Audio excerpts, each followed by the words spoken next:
드디어 자탐 들어갑니다. 자탐 및 시격 경보 장치예요. NFC 203.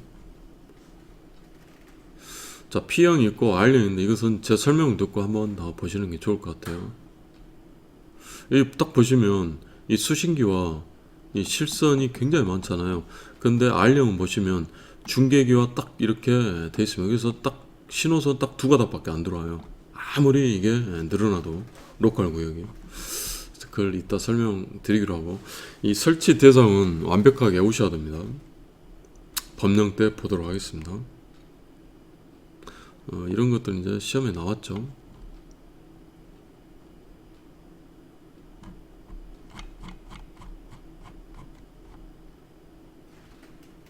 이 속보기는 숫자 5와 많이 나오고요. 이 자동의 탐색은 숫자 6이 많이 나옵니다. 이렇게. 자, 나중에 보도록 하고요. 근데 이제 여러분들 한번 공부하실 때는 한번 참고 삼아서 외우려고는 하지 마시고 한번 읽어보시기 바랍니다. 뭐 여기는 들어가는구나, 자타이고 곧바로. 터널일 경우는 1000m 이상이거나 지하옥에도 들어가야 되거나 뭐 이런 식으로. 자, 용어의 정의에서 영어 이 개념을 쓰라고 나오지는 않겠지만 그래도 경계구역이 뭐라는 거, 이런 것들이 뭐라는 거 한번 읽어보시기 바랍니다. 제가 이제 이렇게 암기법 떠났어요. 특화발에는 수제로 만든 신발을 신어야 된다. 그래가지고 막 이 경계를 쓴다는 얘기죠. 특정 소방 대상물 중 특화발이죠. 화재 신호를 발신하고 그 신호를 수신 및 유효하게 제어할 수 있는 구역을 말한다. 이게 경계구역입니다. 자, 수신기는 수감, 발, 화중. 자, 중계기, 이게 참 개념이 잘 썼는데, 감지기 발신기 또는 전기전, 그러니까 감지기 발신기에서 들어오는 신호는 이 전기 신호예요. 전기, 물리적으로 전기 신호입니다. 그러니까 이 전기 힘은 기계적으로도 바꿀 수 있고 힘이 있죠. 근데 이것을 작동해서 이 신호를 받아가지고 이를 수신기에 전기적으로 전송하는 게 아니라 통신 신호, 즉 디지털 데이터로 바꿔가지고 전송을 해버립니다. 그래서 각각마다 고유 신호가 다 있어요. 자, 거실 전에 시각 경보 장치란 자탄발 보세요. 자탄 발신해서 시전했다 그래서 청나라 군사를 전멸시켰다 이렇게. 자탐에서 발하는 화재 신호를 시각 경보에 전달합니다. 그러면 시각 경보의 청각 장애인에게 전멸을 시켜야죠. 전멸할 때 시각 경보를 한다. 자, 거실도 또 나오죠. 거실, 거짓 짝지, 오구유, 목사방 이거 반드시 외우셔야 돼요. 그 다음에 이제 유선, 무선이 들어왔어요. 지금 무선이 그렇게 많이는 설치되어 있지 않는데 기준을 먼저 이렇게 만들어 놓은 거죠. 자, 그렇다면 경계구역 우리가 개념 봤죠. 이러한 경계구역의 설치 기준입니다. 설정 기준. 추상적이니까 그냥 설정 기준. 다만 감지기의 형식, 생인식, 감지거리, 감지 면적 등에 대한 성능을 별도로 인정받았다면 그 성능 인정 범위를 경계구역으로 할 수 있다. 이런 것도 반드시 놓치면 안 되겠죠.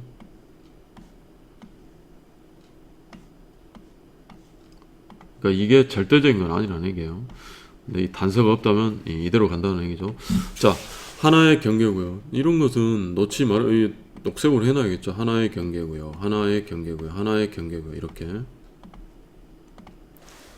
둘 이상의 건축물에 미치지 않도록 할 것.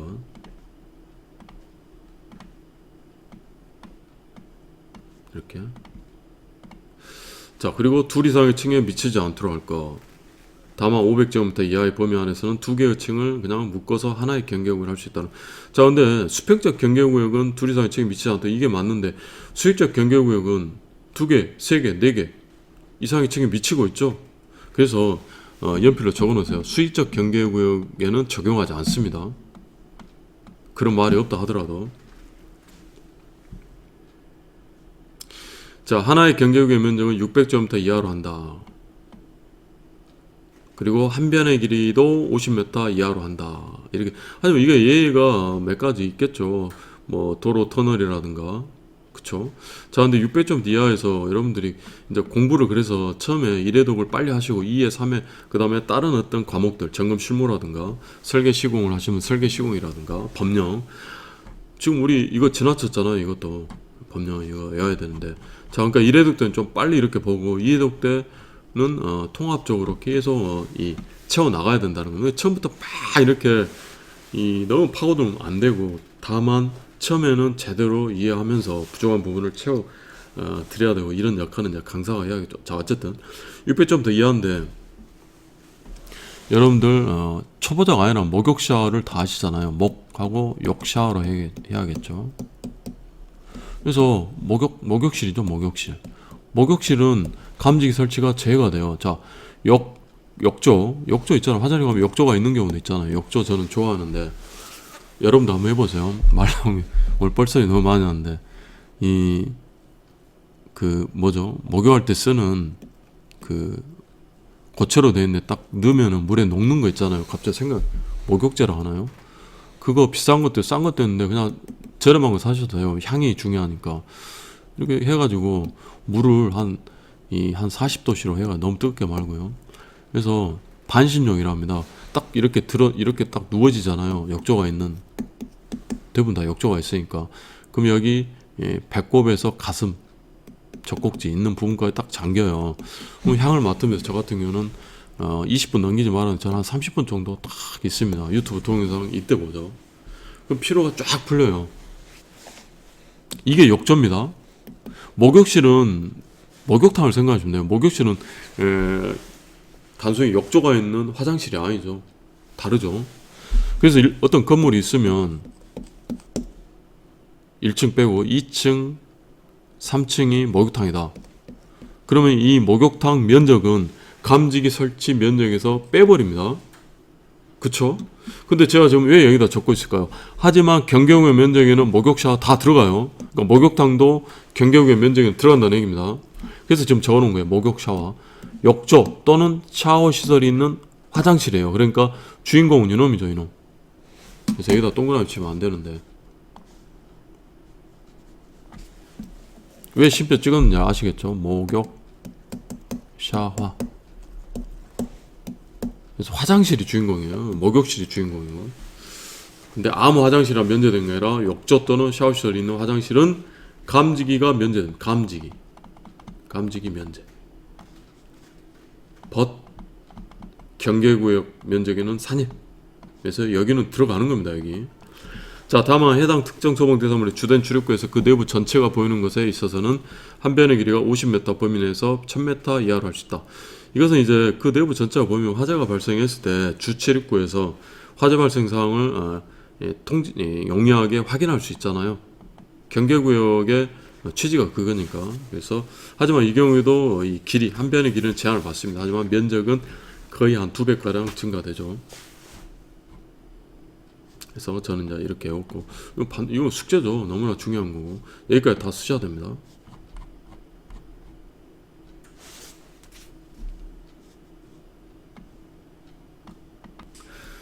그리고 이제 참고로 여러분, 실무도 그렇고 이 기준상도 그렇고 이 반자 속에도 우리가 스프링클 헤드를 설치하는 경우가 있었잖아요. 마찬가지로 반자와 반자 사이의 거리가 어느 정도 있으면 여기에도 감지기를 설치하는 경우가 있습니다. 이렇게. 그러면 여기도 감지기 설치가 반자인데, 그러면 이 반자와 이 층을, 그러니까 반자를 또 다른 층으로 봐서 두 개 층으로 볼 수 있을까? 그렇게 보면 안 되겠죠. 그래서 반자는 이 두 개 층으로 보지 않습니다. 하지만 또 너무 당연히도 여기 반자 안에도 이 감지기 설치했어요. 여기도 경계구역 면적을 선정합니다. 그래서 한 개 층이잖아요. 그러면 2층의 면적, 바닥 면적 플러스 반자의 면적까지 플러스가 되는 건데, 실무에서 이렇게 하고 있는데 시험에는 아직 나온 적은 없어요.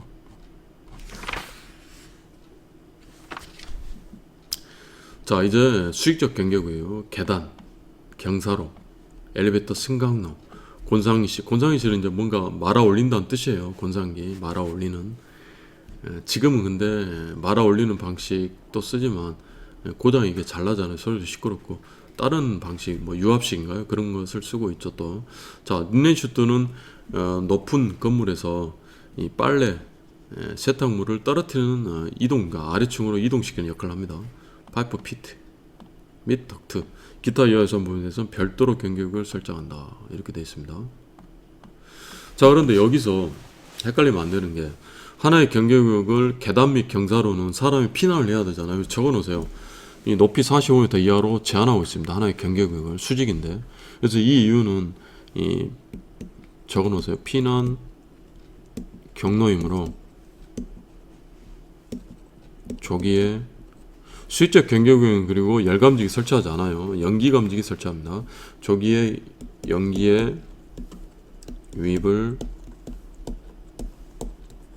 감지하여 뭐 대응하기 위한 뭐 이런 식으로 쓰면 되죠. 대처하기 위해. 그러면 이제 헷갈리지 않겠죠, 여러분? 이해되시죠?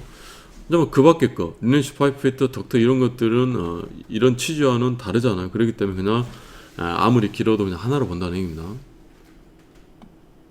자, 그런데 지하층의 계단 및 경사로는 별도로 하나의 경계구역을 해야 돼요. 이게 원칙이에요. 자, 그런데 만약 지하층이 딱 한 개층이라면은 그냥 지상 1층과 묶어버리겠다는 얘기예요. 그렇게 정리를 하셔야 돼요. 헷갈리니까.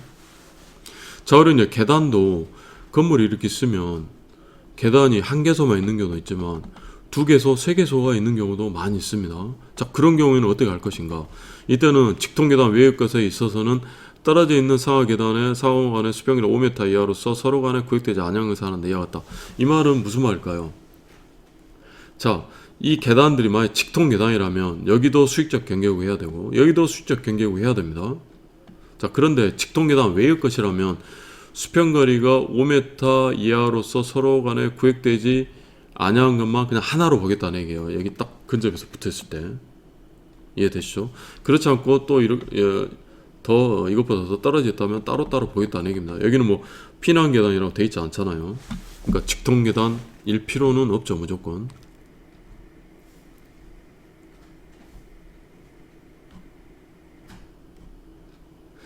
자, 외기에 면하여 상시 개방된 부분이 있는 차고 주차장 창고 이런 경우가 많죠. 있어서는 외기에 면하는 각 부분 5m 미만의 범위는 열기류가 식거나 아니면 이쪽으로 환기가 되는 거잖아요. 그래서 그냥 오동작이 많이 발생할 수 있고 경계구역 또 반대로 이 감지가 잘 안 될 수 있으니까 경계구역 면적에 산입하지 않겠다는 얘기입니다. 이것을 사각형 형태로 있는데 이렇게 했을 때 여기까지 뺀다는 얘기인데 원으로 됐을 때 어떻게 합니까? 이 경우는 제가 생각할 때 그냥 이 반경으로 이렇게 할 것 같은데 이것까지 고민할 필요는 없을 것 같아요. 아직까지 시험에 나온 적도 없고 이거 네가 한번 해석해서 풀어봐라 이렇게 물어볼 수는 없다고 봐져요. 만약 굳이 내고 싶다면 이 사각형 형태로 나오거나 정확하게 면적을 주어지겠죠. 그래서 여기다 그림으로 표현을 한번 해봤고요. 자, 스프링, 물부무등 소화수비 또는 지연술 화재감 장치로서 화재감지기를 설치한 경우의 경계구역은 해당 소화수비 방어구역. 그러니까 스프링클러 같은 경우는 뭐 3000제곱미터, 600이 아니라, 그러니까 원래는 3000이면 경계구역이 5개가 나와야 되는데, 스프링클러가 묶을 수 있으니까, 동일하게 설정할 수 있다 했으니까, 제한구역은 1000이고요. 여기는 무려 6분의 1로 단축되어 버려요. 근데 대부분 그렇게 하지는 않아요. 왜 그러냐면, 하나 적어 놓으세요. 감지기 수량이 너무 많아지면 전압가가 더 증가해야 돼요. 전압가는 안 좋습니다. 전압가 일어나면 아까 봤잖아요. 우리가 80V 이상 전압이 나와야 되는데 동작을 안 해버릴 수가 있어요. 선로가 동작을 안 하는 경우가 있습니다. 그래서 하지만 알고는 계셔야겠죠. 이 규정을. 특히 물부문 소화설비도 마찬가지고. 자, 수신기. 이제 수신기 보고, 그 다음 중계기 보고, 그 다음 이제 감지기 볼 겁니다. 자, 수신기 적합 기준이고요. 수신기 자체의 적합 기준이에요. 그 다음 나오는 것은, 수신기를, 자, 어떠한 수신기를 딱 만들 때의 기준이죠. 자, 이러한 수신기를 현장에다가 설치할 때의 기준입니다. 이 3번은.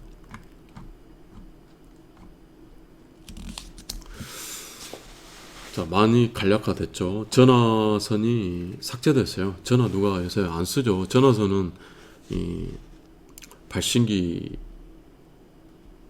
함에 들어있는데 전화기가 지금 휴대폰으로 다 하잖아요. 옛날 규정이죠. 자, 삭제했습니다. 해당 특정 소방 대상물의 경계구역을 각각 표시할 수 있는 회선수 당연히 이상이야겠죠. 자, 해당 특정 소방 대상물 만약 가스 누설 탐지 설비가 설치된 경우에는 가스 누설 탐지 설비로부터 신호를 수신해서 경보를 할 수 있는 수신기를 설치해야 됩니다. 그러니까 따로 수신기가 있어야 된다는 얘기예요.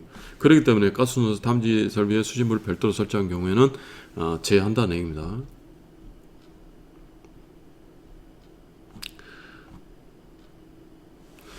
자, 이것은 이제 비하재보, 뭐냐, 오동제라는 표현은 실무에서 많이 쓰는 말이고 우리는 이제 기준이나 법령에서 비하재보라고 하죠. 자, 이러한 수신기는 특정 소방 대상물 또는 그 부분이 무지사가 많이 나오죠. 자, 지하철 무창기 등으로서 환기가 잘 되지 아니하거나 1번. 일자를 쓸 때 저는 보통 이렇게 씁니다. 이자처럼 보이나요? 그래서 저는 이렇게 쓰는 걸.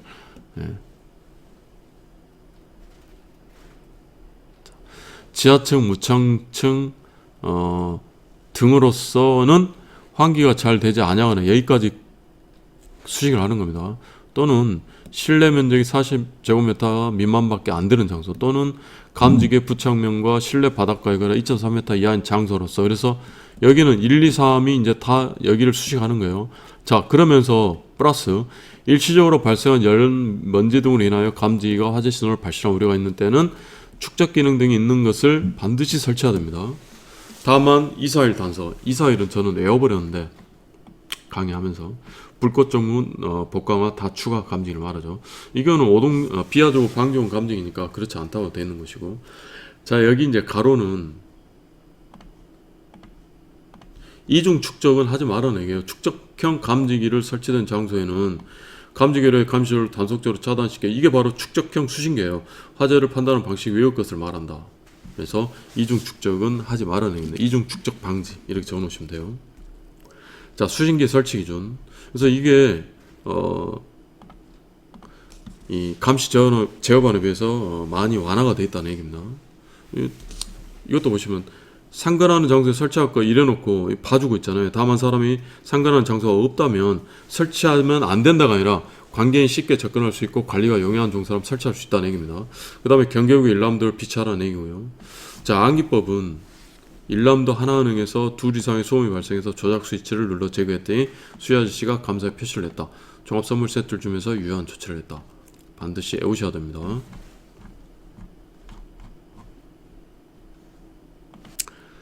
자, 다만 모든 수신기와 연결되어 각 수신기의 상황을 감시하고 제어할 수 있는 수신기, 그러니까 상감 제수죠.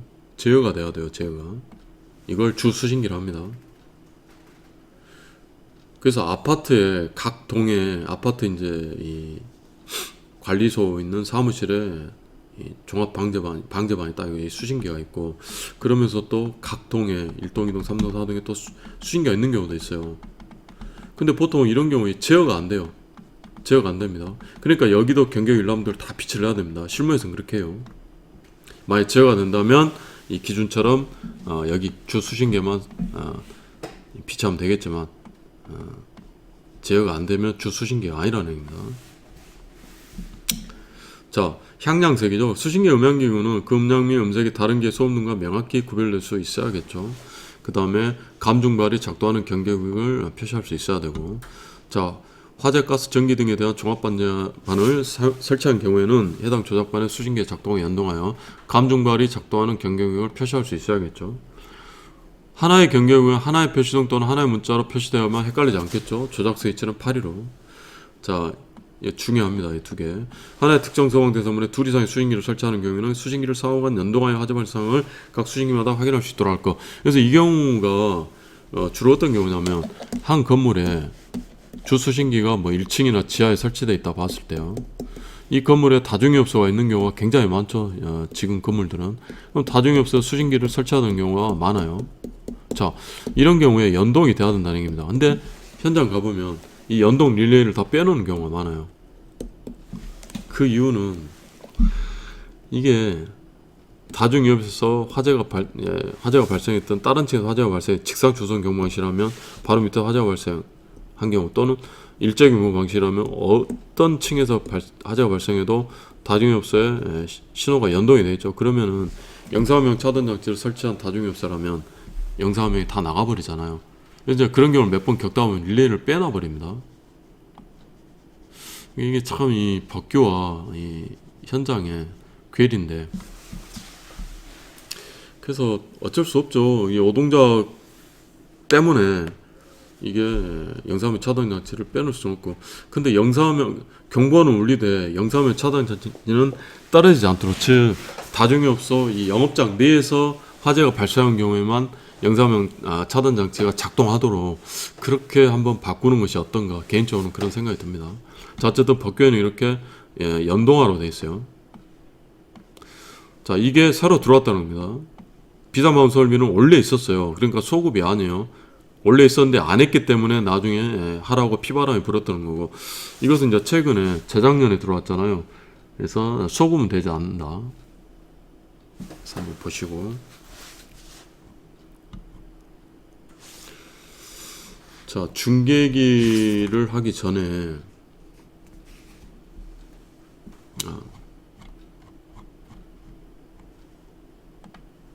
자, 여러분, 수신기에는 이제 크게 P형과 R형이 있어요. 여러분 다 아시겠지만, 그쵸? 근데 우리가 지금 수신기 설치 기준을 봤습니다. 적합 기준 보고 설치 기준까지 봤어요. 그리고 이제 바로 중계기 들어가는데, 중계기 들어가기 전에 P형 수신기를 쓰다가 왜 R형 수신기가 나왔는지 그것을 좀 아실 필요가 있어요. 자, 이게 464페이지.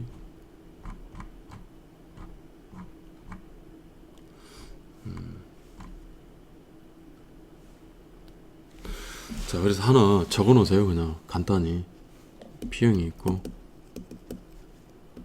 R형. 그래서 R형은 P형에 있어서 전압 강화 및 간선, 시공상 굉장히 비용이 많이 들죠. 간선 수의 증가에 따른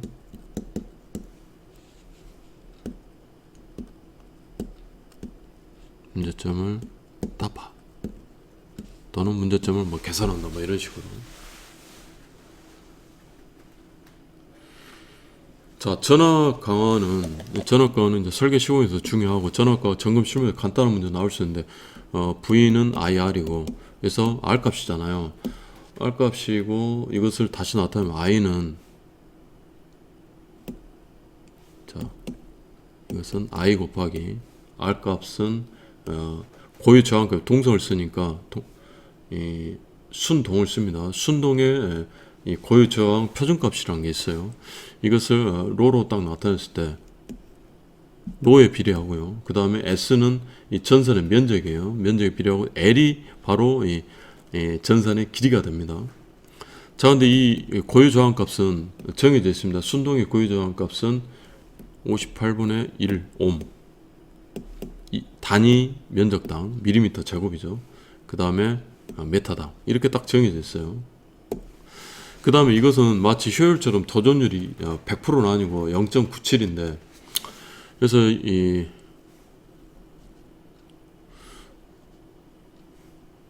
로 값을 도전율을 고려해서 고유저항 값을 구하면 58분의 1 연필로 적어 놓으세요. 곱하기 0.97분의 1 하면은 0.01785 mm 제곱 메타 이렇게 나옵니다. 근데 이제 우리가 수신기에서 일상 이선식을 쓰잖아요. 그래서 전선이 두 가닥이에요. 그래서 이것은 곱하기 2를 해줘야 되기 때문에 이렇게 하면 0.0 우리가 알고 있는 식 0.0356 옴 밀리미터 제곱 메타 이렇게 나오게 됩니다. 이렇게 나와요. 최종적으로 이놈을 여기다 딱 집어넣으면 이 일상 이선식을 쓰는 경우, 수신기의 경우에 전압과 식을 딱 구할 때는 전압과 2V는 여기다 0.0356 곱하기 LR 써도 되지만 우리가 보통 그냥 35.6을 쓰잖아요.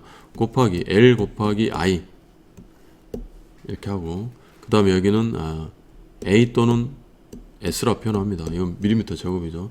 근데 여기다가 1000을 곱하면 아까 여기 0.03556을 넣고 1000을 안 곱할 수는 있는데, 이것을 1000을 곱해주고 분자도 1000을 곱하면 그러니까 이게 별다른 이유가 있는 게, 이렇게 쓰는 것은 좀 길잖아요. 그러니까 이렇게 간단히 35.6으로 쓰기 위해서 분모에다 1000을 곱해줍니다. 그래서 우리가 알고 있는 이 식이 나오는 겁니다. 되셨죠? 자, 근데 우리가 80V 전압에서도 경종이 울려야 되잖아요. 경고가 돼야 되잖아요. 그러면 24V 곱하기 0.8인데 19.2V가 나왔잖아요. 19.2V.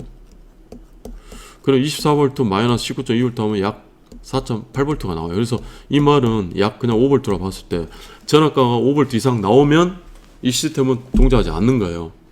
그렇죠? 자, 그런데 P형은 이 층마다 회로가 늘어날 때마다, 경계가 늘어날 때마다 전부 다 실선으로 배선을 다 해줘야 됩니다. 그러겠죠? 수신기로 다 이 배선이 들어와야 되니까. 그러니까 만약에 여러분 초고층 건물이라면 이건 도저히 P형은 감당이 안 돼버리는 거예요. 이게 간선수 증가했다는 시공상의 문제점도 있지만 어떻게 경비가 많이 들려면 시공을 할 수 있겠죠. 그런데 보다 더 큰 본질적 문제는 전압 강화 때문에 시스템이 안 돌아가 버려요. 그러니까 P형은 아예 처음부터 원시적으로 설치할 수가 없는 겁니다. 그래서 R형이 나온 거예요. R형. 자, 그렇다면 R형은 무엇인가? 자, 수신기가 여기 있어요. 그리고 이제 층이 있다. 초고층이면 막 3층, 40층, 50층 엄청나게 올라갈 겁니다. 제가 잠깐만요. 제가 이 전자펜을 이 끈을 달아 문간할 때 소리가 좀 발생하는 것 같습니다. 이건 일단 빼놨는데 이 선 자체는 펜에 달려 있거든요. 다음 강의부터는 이걸 완전히 빼가지고 소리 나지 않도록 하겠습니다. 자, 아무튼 이 층수가 굉장히 많죠. 그러면은 이 우리가 보통 이 필요한 선이요, 나중에 이제 간단한 계산 문제 제가 한번 풀어보려고 하는데, 공통적으로 가는 기본선은 표시등선, 그 다음에 경종 표시등 공통선은 이제 문제를 만들 때는 뭐 이것도 경계구역, 그러니까 7회로 지날 때 한 경계구 이제 그러니까 회로선이 7개를 넘어갈 때마다 또 써라 이렇게 이제 문제 조건에 걸기도 하지만, 보통 경종 표시등 공통선은 쭉 갑니다. 하나로. 어쨌든 그 선, 그 다음 응당 램프선, 전화선, 이제 기존 건물이라 봤을 때 이런 네가닥은 그대로 가요. 그러니까 별 증가한 게 없어요. 근데 늘어나는 건 뭐냐? 일단 회로선 늘어나잖아요. 경경이 늘어날수록 회로선은 수십 수백 개로 늘어난다는 겁니다. 그 다음에 회로 공통성도 늘어가죠. 7회로 초과할 때마다 하나씩 또 들어가니까 경정성도 늘어납니다. 직사각형 우선 경고 방식에 의해서. 그쵸? 그래서 어마어마하게 실선 배선을 다 해줘야 된다는 얘기예요. 근데 이 R형 수신기는 중계기를 도입합니다. 중계기. 이 중계기는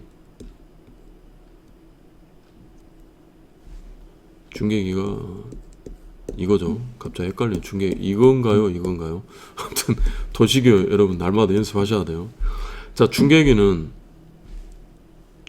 이 경계구역이 있는 이 층마다 설치합니다. 근데 이 층이 경계구역이 2개일 수도 3개일 수도 있겠죠. 어쨌든 로컬이랍니다. 이 로컬 지역에서 입력되는 신호들, 뭐 감지기라든가 뭐 솔 기동 입력 신호라든가 이런 것들 있잖아요. 이런 것들 전기 신호를 받죠. 그러면 이러한 전기 신호를 변환시켜줘요. 아까 말씀드린 대로 디지털 데이터로 변환시켜줍니다. 그래서 수신기와 딱 두 선으로만 연결되어 있다 했잖아요. 그래서 수신기에 신호를 송출하고 다시 수신기에서 이것을 중계기로 보내주면 이걸 또 수신을 합니다.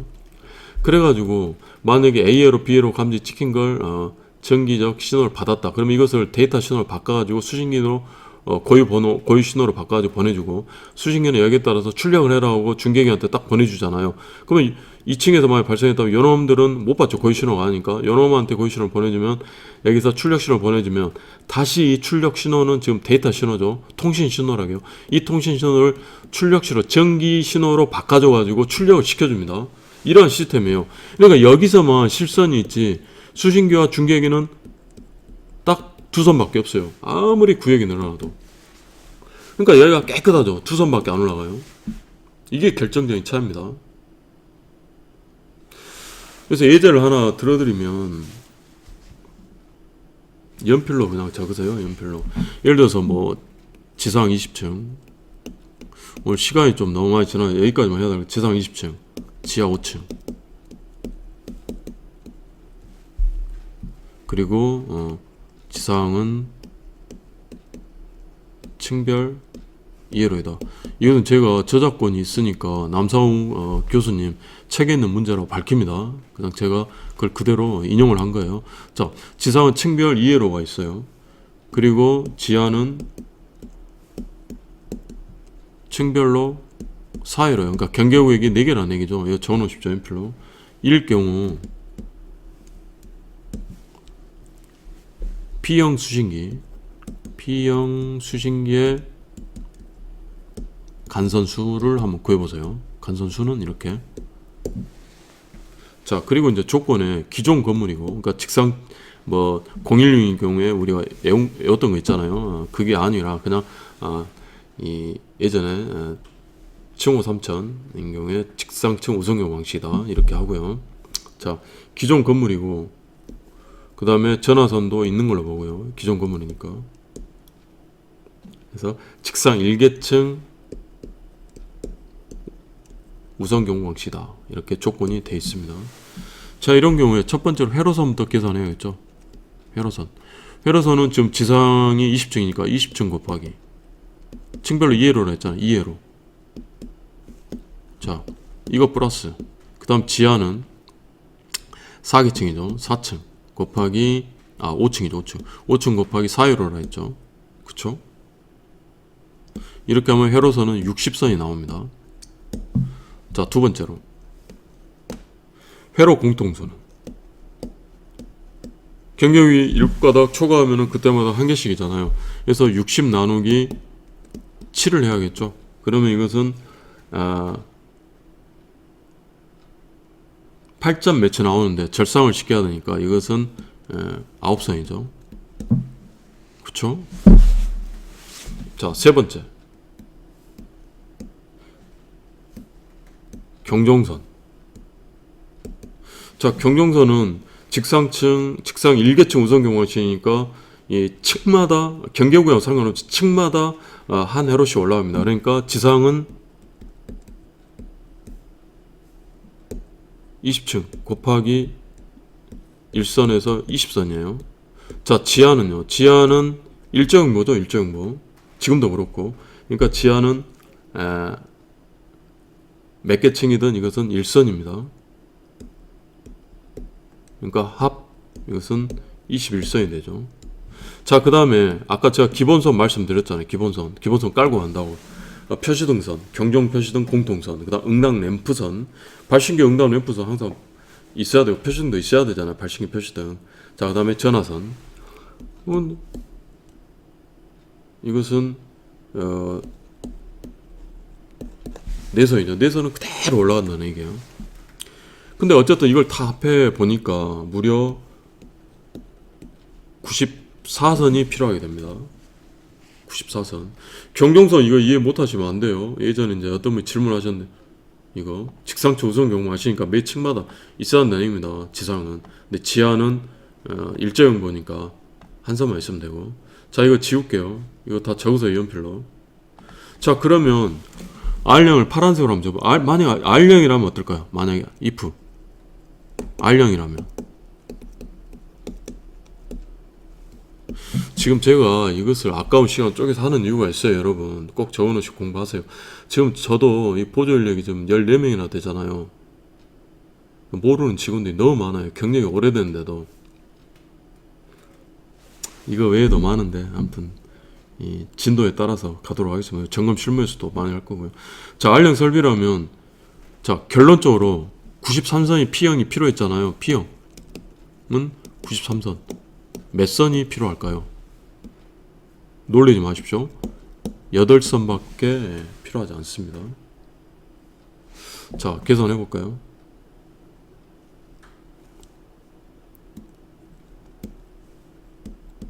일단 중계기는 이 신호선 양방향으로 이 송신할 수 있는 이 통신 신호 두 가닥만 필요하다 했죠. 그러니까 중계기 두 선밖에 필요하지 않아요. 그러니까 층별로 쭉 두 손 깔면 된다는 겁니다. 자, 그러니까 이건 이제 중계기 두 손 했는데 남상욱 교수님 책에 있는 그대로 써요. 이것은 이제 플러스 마이너스 선이고 제가 방금 말씀 신호 전송선은 두 가닥 이것도 두 가닥이란 거. 신호 전송선은 두 선이란 거예요. 이것도 두 선. 그 다음에 표시등선은 따로 또 깔아줘야겠죠. 표시등선 이것도 2선. 그 다음에 전화선 1선. 그 다음에 발신기 응답선 1선. 이렇게 했더니 8가닥 8선이 나온다는 거예요. 그러니까 대폭 완전히 줄게 되죠. 그 다음에 나중에 어떤 경계구역을 또 만들 때 또는 증축한 경우에도 쉽게 이 신호를 경계구역을 만들 수가 있습니다. 그래서 로컬 장치라고 이제 표현을 하는 로컬 장치는 그 구역에 있는 그 층에 있는 로컬이죠. 그 구역에 있는 곳에서 입력 이 장치들 감지기라든가 여러 가지 있잖아요. 그런 것들이 동작 시에 중계기로 전류 신호를 보내주고 중계기는 이걸 딱 받아가지고 이것을 통신 신호 즉 고유 신호로 변화를 시켜줘서 수신기에다 통보를 합니다. 그러면 수신기는 또 통신 신호로 출력 신호를 줘요. 고유 신호에 의해서 중계기마다 다 다른 고유 신호가 있어요. 그러면 중계기가 이 고유 신호를 딱 받잖아요. 그럼 중계기가 송신을 합니다. 출력기기를 동작시키려고. 그때는 전류 신호로 또 바꿔줘요. 이해되시죠? 이러한 메커니즘입니다. 그래서 여기서 이제 하나 더. 이제 아날로그 감지기 같은 경우는 아날로그 감지기에서 고유 신호가 곧바로 나와버려요. 그러니까 중계기 통하지 않고 곧바로 수신기로 가버립니다. 아날로그 감지기 같은 경우는. 자, 여기까지 하고 시간이 자 중계기까지 여기까지 볼라 했는데 그러니까 지금 여기만 못했어요. 오늘 진도에서 제가 생각했던 여기 마저 봐버리죠. 자, 그래서 수신기에서 여기까지 그냥 그쵸? 여기까지 보면 되겠죠? 다 했잖아요. 자, 수신기에서 직접 감지기로 도통시험을 하지 않는 것에 있어서는 수신기가 감지기사에서 자, 수신기에서 직접 감지기로 도통시험을 하지 않는 것 이게 바로 R형 수신기를 말해요. 이게 R형 수신기의 개념이에요. R형 수신기 말합니다. P형 수신기는 직접 우리가 항상 현장 딱 가면은 점검하기 전에 도통시험을 해보잖아요. 근데 R형 수신기는 직접 도통시험 하지 않습니다. 다만 단선이 뜨면은 표시만 할 뿐이에요. 표시만. 그래서 이런 경우에는 수신기와 감지기 사이에 중계기를 설치한다는 얘기입니다. 자, 조작 및 점검에 편리하고 하자 및 침수 등의 재해로 인한 피해를 받을 우려가 없는 장소에 설치하고 그 다음 수신기에 따라 감시되지 않는 배선을 통하여 전력을 공급받는 것에 있어서는 이렇게 되어 있는데 관리사 시험에 보다는 이제 기술사 시험에 어울리는 건데 저거만 놓으세요. 자, 중계기는요 집합형 중계기가 있고요. 그래서 이걸 말합니다. 집합형 중계기는 외부 전원을 별도로 공급받아요. 여기다 적어놓으세요. 외부 전원을 별도로 공급받기 때문에 이걸 말합니다. 이걸 말하는 거예요. 근데 이것은 현장에서 그렇게 많이 보지는 않습니다. 집합 중계기는 초고층 건축물이라든가 일부 건물에서 아직까지 사용하고 있고 보통은 분산형을 씁니다. 분산형 중계기. 그래서 집합 중계기는 보통 전기실 이 전기 피트실이 있어요. 거기에다가 설치한 경우가 많고 분산형 중계기는 우리가 알다시피 발신기를 열어보면 거기에다가 설치해 놓죠. 그래서 이 분산형 중계기를 쓰는 경우에는 수신기에서 24V 이 전류를 공급받은 것에서 동작을 하게 됩니다. 사이즈가 작기 때문에. 그래서 분산형 중계기를 많이 쓰는데 여기 같은 경우는 발신기 함량에 내장하고요. 소요량이 경계구의 5회로 미만을 담당하고 있어요. 5회로 미만. 전체 수신기가 담당하는 회로를 말한 거 아닙니다. 이 중계기가 담당하는 회로가 5회로 미만인 경우. 근데 5회로면은 6530이면은 바다면积 3000제곱미터까지는 다 커버가 되니까 바다면积 3000제곱미터 건물은 거의 없죠. 엄청나게 큰 거잖아요. 근데 이제 2000 정도 되는 이제 건물도 이제 꽤 되니까 그 중에 집합 중계기 쓰겠죠. 어쨌든 집합형 중계기는 하나의 이 중계기가 30에서 보통 40회로를 담당을 할 수가 있게 됩니다. 어쨌든 이 화재안전 기준에 있는 이 수신기에 따라 감시되지 않는 배선을 통하여 전력을 공급하는 것이라 하면 집합형 중계를 말합니다. 이러한 경우는 전원 운영 측의 배선에 과전류 차단기를 설치하고 해당 전원의 정전이 즉시 수신기에 표시될 수 있도록 하라는 얘기입니다. 수신기에서 직접 전류를 공급하지 않으니까. 자, 상용 전원 및 AV 전원의 시험을 할 수 있도록 할 거. 그래서 여기까지 해서 수신기, 중계기 대략적으로 봤고, 뭐 이런 것들은 이제 점검 실무에서 보도록 하고요. 여기다 보면 중계기 보시면 이 통신 단자 저는 아까 두 가닥씩 들어간다. 이 두 가닥이 계속해서 뭐 여기가 1층, 2층이면 계속 이런 식으로 두 가닥씩 가는 거예요. 이렇게. 그쵸? 그 다음에 입력 단자, 출력 단자는 이 로컬 구역에만 있겠죠. 수신기로 안 들어, 수신기에는 직접 연결이 안 되잖아요. 수신기랑 통하는 것은 오로지 이거랑 내용입니다. 이해되시죠? 그래서 입력 단자에서 예를 들어서 감지기 이렇게 템퍼 스위치 잠그면 템퍼 스위치 신호가 입력 받고, 여기에 따라서 출력 감지기가 동작했을 때 소울을 기동시킨다든가 사이렌을 기동시킨다든가 경종을 기동시키는 이 출력이 나가게 됩니다. 전류 신호를 바꿔줘야겠죠. 실무 때 다시 보기로 하고요. 일단 오늘 1시간 지나 버렸는데 제가 좀 뻘소리를 해가지고 삼성전자 이야기하다가 그렇게 됐습니다. 자, 오늘 여기까지 하도록 하겠습니다. 여러분 수고하셨습니다.